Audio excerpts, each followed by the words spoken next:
Et ce que j'ai envie de dire aussi, c'est, par exemple, pour ceux qui ont perdu des animaux, je l'entends, souvent, c'est, ben, en fait, je veux pas d'autres animaux parce que ça fait trop mal quand ils partent. Mmh. Ça peut être un deuil là qui, ça peut être un signe en fait qu'on n'a pas terminé un deuil animalier et ça se peut qu'un deuil, ne se terminera jamais. Par exemple, le deuil d'un enfant.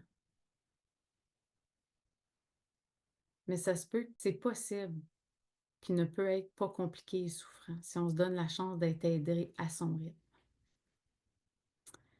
Puis en nommant le deuil, d'un enfant, ça peut être le deuil aussi d'un avortement, le deuil d'une grossesse non terminée, le deuil d'une fausse couche. J'ai, en ce moment une grande pensée pour les papas, pour les hommes qui peuvent vivre, un deuil dans le silence.